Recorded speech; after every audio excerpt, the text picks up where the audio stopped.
हमें ज़िंदगी जीनी है, काटनी नहीं। साल का पहला दिन इतना अनप्रोडक्टिव, दाद देनी पड़ेगी भाई।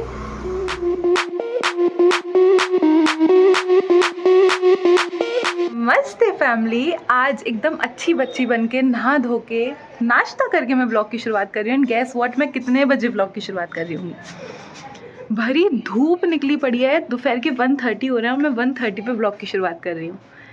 और उठी हूँ मैं 11 बजे। अब देखा जाए कायदे से करना क्या चाहिए था मुझे साल के पहले दिन पे? सुबह 5:30 बजे उठना चाहिए था, 5 के स्टेप्स पूरे करने चाहिए थे, फ्रेंच पढ़नी चाहिए थी भाई क्योंकि कल फ्रेंच का एग्ज़ाम है, और फिर मंदिर जाना चाहिए था। लेकिन एकदम ही निहायती ढीठ बच्ची, एकदम ही निहायती ढीठ। साल के पहले दिन ज़ीरो साल के पहले दिन नहीं। लेकिन अब सोचो भाई, अगर साल की शुरुआत ही यूनिवर्सिटी एंड सेम से हो रही हो तो बच्चा क्या ही खुश रहेगा। और कल फ्रेंच का एग्ज़ाम है, कायदे से पढ़ना चाहिए, लेकिन क्या पढ़ें समझ नहीं आ रहा, क्योंकि जो पढ़ेंगे वो पढ़ने के बाद भूल जाएंगे।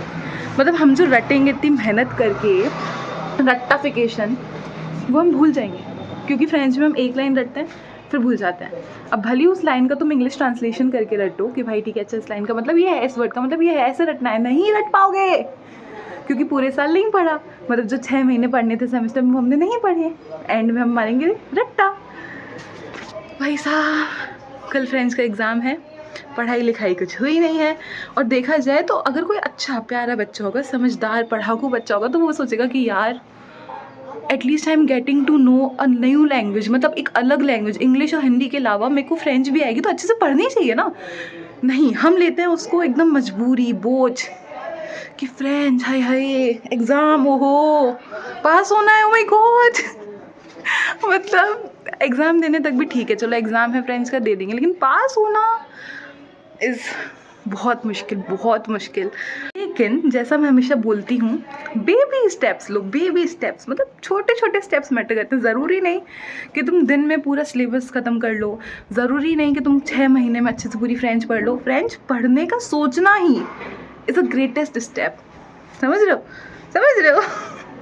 भाई मेरा दिमाग ख़राब हो चुका है इतना।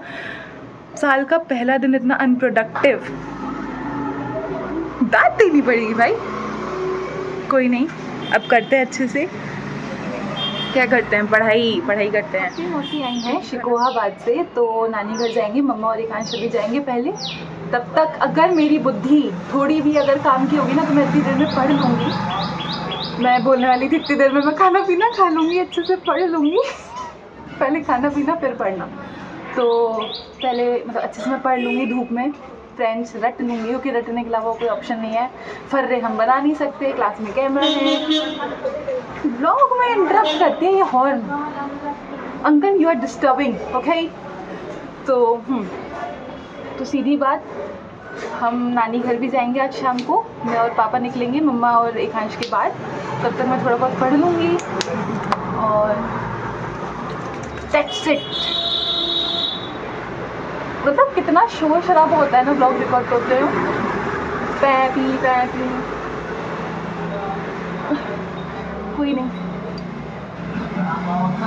Rib your years, RIP, RIP। नया साल है, नया दिन है, लेकिन हमारे बीच हमारे बाबा मौजूद नहीं है इस साल। वो कहते हैं ना कि किसी के जाने से ज़िंदगी रुकती नहीं है, ज़िंदगी थमती नहीं है। बिल्कुल सही कहता है, मेरे को कोई डाउट नहीं है इस चीज़ पे, क्योंकि death is the ultimate truth. Narayan का जब बुलावा है, उस बुलावे के आगे हम कोई भी शक्ति काम नहीं कर सकती, तो it is the ultimate truth. लेकिन मेरे को एक बात कहनी है कि हमें ज़िंदगी जीनी है, काटनी नहीं। एंड हमारी लाइफ में बहुत सारे लोग ऐसे हैं जिनके बिना हम अपनी लाइफ का एक पल इमेजिन नहीं कर सकते। पर मैं यही कहना चाहूँगी कि बाबा की यादें, उनका आशीर्वाद और उनकी सीख हमेशा हमारे साथ रहेंगे। तो ये मैसेज मैं उनको देना चाहती हूँ जिन्होंने किसी अपने को खोया है, जो किसी हेल्थ इशू से जूझ रहे हैं, या जो अपने घर नहीं जा पाए हैं इस न्यू ईयर, या उदास हैं, जो अपने साइलेंट बैटल्स फाइट कर रहे हैं। I just wanted you all to know that you are not alone. I see you and I love you all. I am sending all my love to you. तो निराश नहीं होने का, tension नहीं लेने का, टेंशन खाली देने का। तो it is what it is। चलो बहुत बातें हो गई, अब जाते हैं फटाफट से, थोड़ी सी धूप लेते हैं। हाँ अभी भी पढ़ना नहीं है इस लड़की को, पढ़ ले बहन। पढ़ते हैं, रुक जाओ।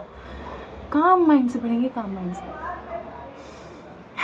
मैं थोड़ी सी दादी की बात भी करना चाहूँगी। दादी बहुत ज़्यादा सैड है। हम लोग हर न्यू ईयर पे मतलब 31 की रात को 12 बजे गज्जक बांटते हैं, ठीक है। इस बार हमने नहीं बांटी, ऑब्वियसली समझ सकते हो। तो दादी के लिए वो चीज़ एक्सेप्ट करना बहुत बहुत टफ है। हम सबके लिए बहुत टफ है, बट वही है ना, जिसका प्रेम बहुत मतलब समझ जाओ। पर let's hope for the best, trust the universe, please please please please trust the universe. जो होगा अच्छे के लिए होगा, जो होता है अच्छे के लिए होता है, ट्रस्ट इट, ओके। तो चलो अब चलते हैं, फटाफट से धूप लेते हैं, पढ़ने बैठते हैं, वरना अंडा आ जाएगा। मतलब देख रहे हो कितनी प्यारी धूप आई है। तो जिसके भी उधर धूप आई है ना, धूप ले लो भैया, अंडर एस्टिमेट मत करो विटामिन डी को, क्योंकि अभी ठंड का माहौल थोड़ा है अच्छा खासा। तो अभी बहुत दिन ऐसे आ सकते हैं कि जिनमें कोहरा होगा, धूप नहीं निकलेगी, तो अपन रोएंगे धूप नहीं आ रही, धूप सेकनी है। तो अभी जब धूप आई है तो सेक लो फटाफट। धूप का फ़ायदा उठाते हुए रजाई सुखाएंगे हम। तो फ्रेंच का एक टॉपिक लिख के रटने की कोशिश की है, और अभी ऐसे 4-5 टॉपिक बचे हुए हैं।